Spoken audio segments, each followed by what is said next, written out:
I just recorded this entire thing and my mic was muted for some reason.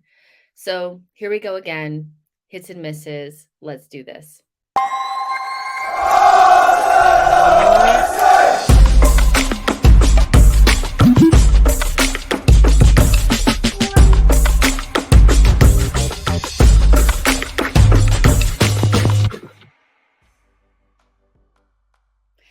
Hey guys, welcome to Shino's Arsenal. My name is Jessica. I'm your host. You can follow me on Twitter at Justino Tweets and at Shino's Arsenal. Welcome to another match review slash hits and misses. I don't know what to call it. We're just gonna play it by ear. We're just gonna do our thing because we're gonna be going through pretty much the three best performances and three performances slash things that could probably be a little bit better. That's the gist of hits and misses. It's not that deep. We're just gonna have a little chit chat about the game, you know, do our thing. So yeah, make sure you guys like the video and subscribe to the channel if this is your first time here. So getting into our hits and misses, because I already recorded this and now I have to do it again. But it's never, you never really get tired of talking about Arsenal wins, right? I rewatched the game and I thought, okay, yeah, that first half was probably the best football I've seen Arsenal play since Arteta's been manager. And I keep saying that every week because it's getting better and better. The only thing that I will say is that we need to be more devastating and clinical in the final third. One of the things over the years that I've really been jealous of Liverpool um, about is like their clinicalness. Like, is that a word? Clinicalness? Clinical finishing, whatever, is that they get one chance and bam, it's in. And I do feel like Arsenal are kind of in that mode of we're creating more chances and we're more dominant than we were last season, but we're not quite as devastating as we should be. And that's pretty much what the theme of the game was. I mean, we were absolutely battering them in the first 45 minutes. I mean, it wasn't even close, but we only scored one goal. And I think that one goal, only having that created that sense of nervousness because of course Gerrard goes into the locker room with his team and says, you guys were shit, but you're only down a goal, so fix up. And they started trying to play a little bit more, and you can sense there was a little bit of nervousness. And then while we were trying to get the second goal, they were trying to get the first goal. And then that created a little bit of that openness that, as an Arsenal fan, I don't like. I like to see us with the majority of the ball, controlling the tempo, controlling the story, not in the basketball match. That's just not my thing. But that's pretty much what happened. And in the midst of us trying to find the second goal and then pushing for the first goal, we had a strange situation go down on a corner from Douglas Luiz.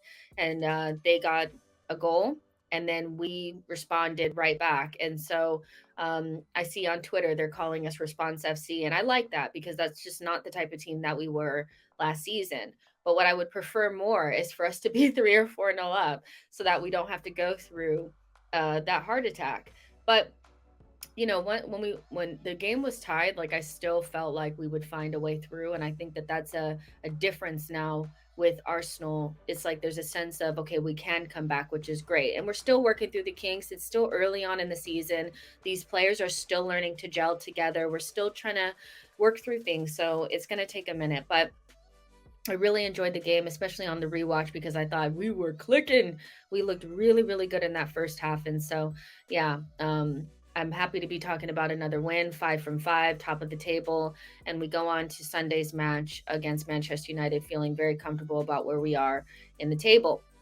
So, getting into hits and misses, my first hit is going to be somebody that I think had a lot of eyes on him in this game because of the injuries that we suffered to Mohamed Elneny and Thomas Partey, and maybe the feeling around his last performances that they weren't great, and there was a lack of trust there from the fan base, some of the fan base, and that player is Sambi.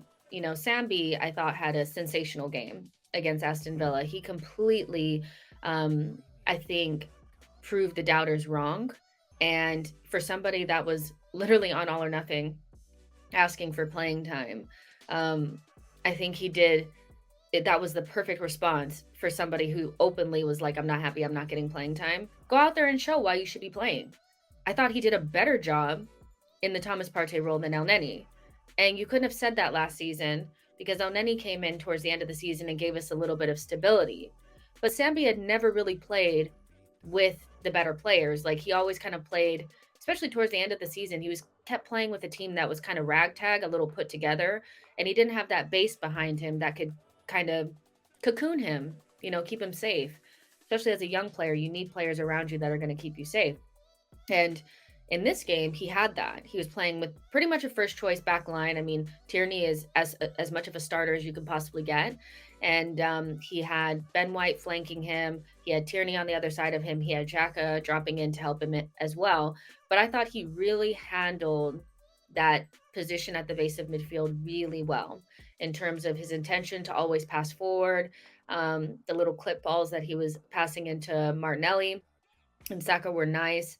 And he does like to play at his own pace, which I do think in games where teams can really ramp up the intensity, that's where you can get lost.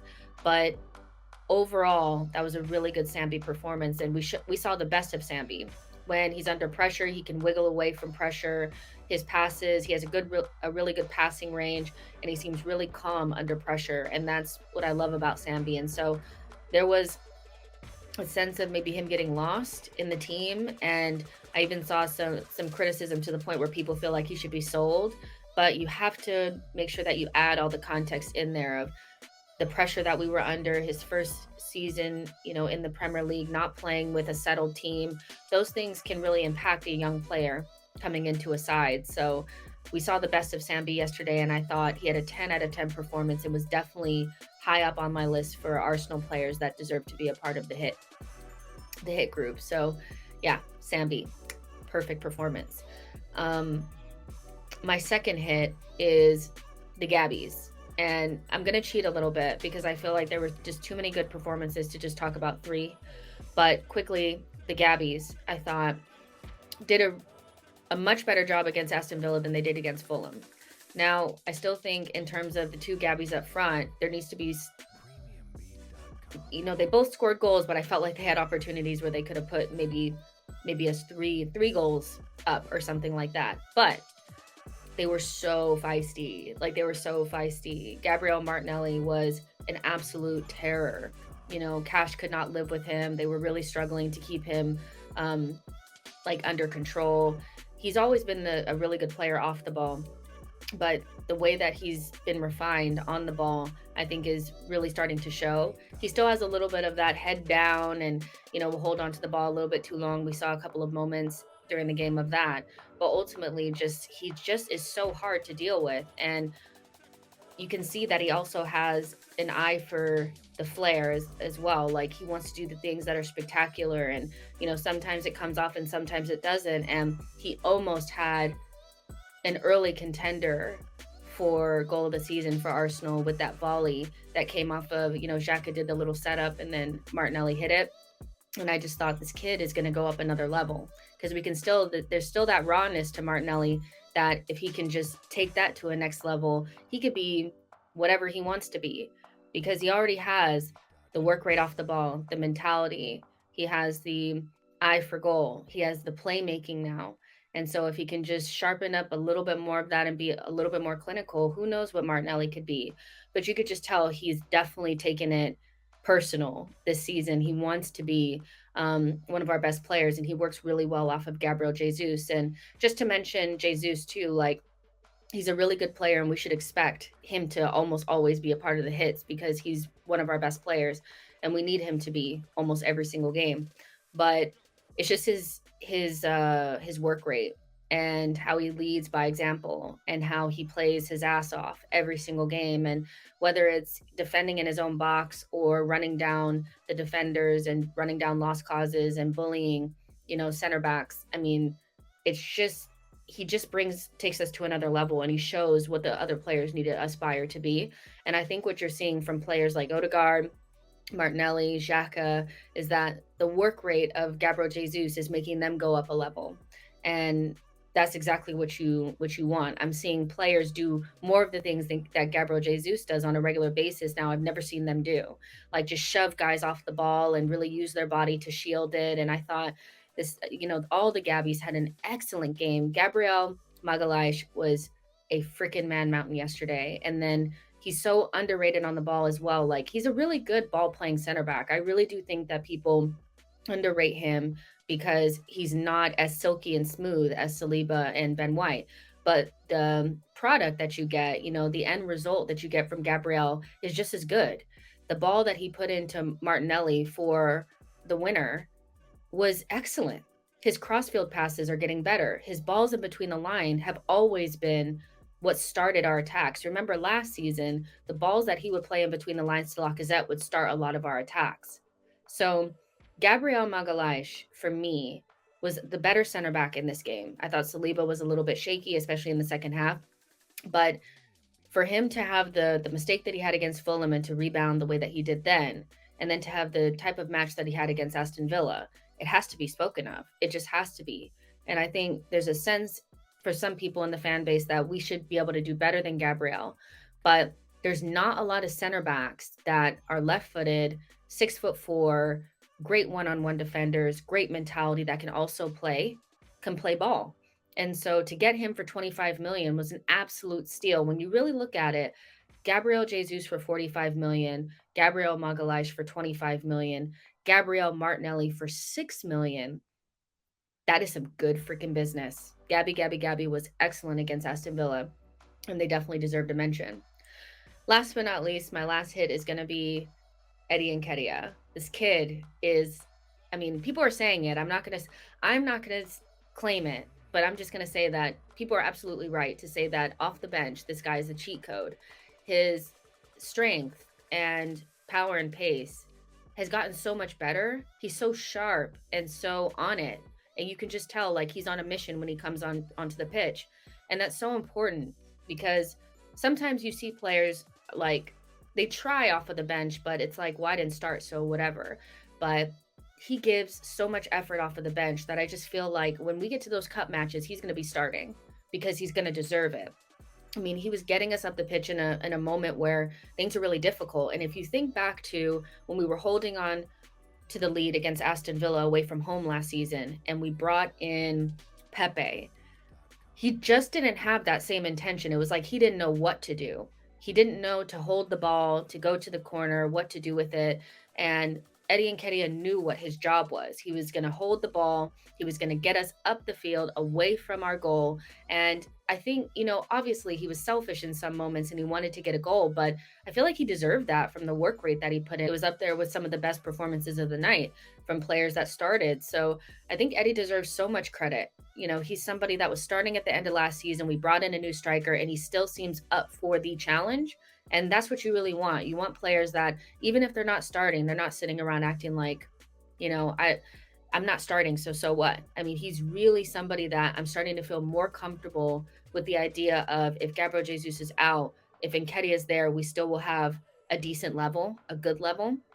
And so I think Eddie Nketiah's cameo has got to be a part of the hits as well. Now, on to misses. This is very difficult because I don't think there were very many bad performances. But I will start off with just one that I want to mention, and that's probably going to be Bukayo Saka.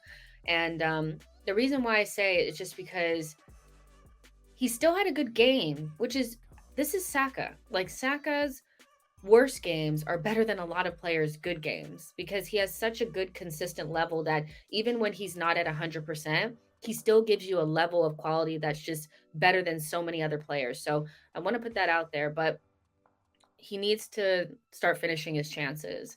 And this is where I do think that having another player ready to take his spot off of the bench would be beneficial, because when you're missing chances like the one that he did at the back post or the one that he did that was kind of like the scramble in the box, he knows he's going to start the next week. And I think sometimes the incentive for players has got to be, if I'm missing these chances, there's somebody on the bench that's going to come on and take my spot. So I need to be finishing these chances. Now, I'm not saying that Saka is going to get complacent. I'm just saying that I believe Saka is one of our best players. And so if you believe in him the way that a lot of us say we do, we shouldn't feel weird or scared about another really good player coming in and potentially fighting Saka for that position. I think he needs competition, but he had if you had to give it a number, probably a 6.5 out of 10 type of game, because he still got an assist. And I thought his dribbling was a lot better against Aston Villa than it was against Fulham. You could see that he was kind of getting that wiggle through pressure back. He's definitely not at 100%, but I'm looking for Saka to get up to speed soon. He's a traditionally slow starter, so you have to take that into consideration. But I think just because of the pedestal that we put him on and the expectations that we have of Bukayo Saka as being one of our best players, there's definitely levels that he can go up, and I don't think there's anything wrong with mentioning it. So for me, he was a little bit of a miss because if he could just get up to speed, I think we'd be really unbeatable because that front three of Martinelli and Saka at his best level and Gabriel Jesus at his best level is up there with some of the best in the league. So he's just a little bit of a miss. But my second miss is going to be the referee. I thought he got both big decisions wrong. Saka was 100% fouled for a penalty. Tyrone Mings body slammed him. And the thing about it is, like, I don't know what our players have to do to get penalties. Do they have to be broken in half? What has to happen? Because it was a clear penalty in the studio, the BT studio. They were all saying that they felt like it was a penalty, and I don't know how you could have looked at it as anything but that. So yeah, I thought he got that 100% wrong, and I think had he had called it, they wouldn't have overturned it either because that's just not a part of the game. You can't pick somebody up and slam them down, and then that's just okay, and just say, well, it's Tyrone Mings and he's bigger than Saka. Like that's not really defending. So I thought he got that wrong. And I also thought that on rewatch, looking at it again and realizing that I think there was two goalkeepers that had goals called back off of the back of them being impeded or fouled on the play last week. One of them was Mendy, and I'm forgetting who the other one is. I think it was Ederson, maybe. Um, they both got off last week on things like that. For them not to call it for Ramsdale, I thought was strange because Kamara's not looking at the ball. He's not going for the ball. He has his arms wrapped around Ramsdale like this. And so I don't know if that's like a plan for Gerrard, like that's how they want to score goals or what, but that doesn't feel like it's within the rules of the game. And yes, Ramsdale should probably be stronger. I also think Tomiyasu should be jumping for that on the front post and winning that for like first and foremost. But I think it was a foul. Rewatching it again, like before, I thought it was a Ramsdale mistake, but I'm like, in what world can you back up on the goalkeeper and put your arms around him like this and keep him from moving? It's a foul. Like it just is. So I thought he got that wrong. And I do think in the mix of the game, there was a sense of Arsenal, one or two fouls become yellow cards, but Aston Villa got a lot of chances to make a lot of really bad fouls before they got yellows. And just ultimately, I don't think the referee had a good grip on the game, especially because it was very clear that the plan from Gerrard was to beat him up, which upgrade your hard drive. Like Arsenal are no longer that weak team that you remember when you were playing. And so, yeah. And I just remember that nasty comment he made about Saka, um, asking the referee to protect him last season. Like all of that stuff like came back to me. And I just thought you SOB. Like you really went in there and was like, beat them up and they'll fall apart. And it definitely didn't happen. We actually bullied Aston Villa and they got exactly what they deserved. My third and final miss is the injuries that we seem to be accruing quite quickly now that the season has started. We're 5 weeks in, and right now it looks like we have a long-term injury to Mohamed Elneny, an injury to Thomas Partey that will keep him out for maybe 3-4 weeks, and then we have maybe an injury to Ben White. Not quite sure, but maybe a little bit of a knock there. He came out. We have Zinchenko coming back from a knee sprain. We have Ramsdale going down, clutching the back of his leg, and we have Odegaard limping off the pitch. So we are being tested. Our depth is being tested very early on in the season. And so we'll see what we're made of, because what I have liked so far is that even though we haven't had our starting 11 for the last 2 weeks, it hasn't seemed to really disrupt us as much as I thought it would. But we have tougher games coming up, and it's going to be interesting to see how we do away from home against better sides. But depth is being tested. That's why it's really important in the transfer window for us to make sure we bolster the squad, because right now I'm not seeing enough depth in midfield, and I still feel like we're an attacker short, even though I don't think an attacker will come in. So yeah, the injuries already looking a little bit like, okay, what's up? Like what's going on?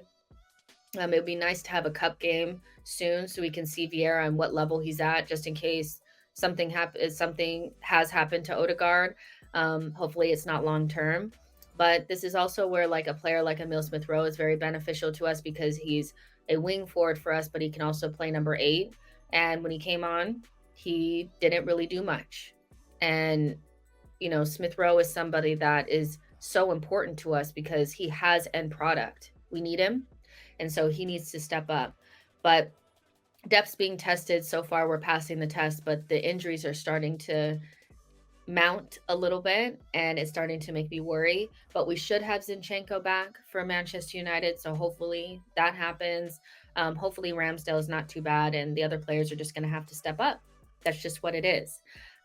So yeah, that's hits and misses for this week. Well, not really for this week because we have another game, but for this game against Aston Villa, let me know what you guys think. I'm glad it's not muted this time so I can actually post it. But yeah, you guys should also be seeing a transfer video coming out soon. And yeah, look forward to the next one. Like the video, subscribe to the channel.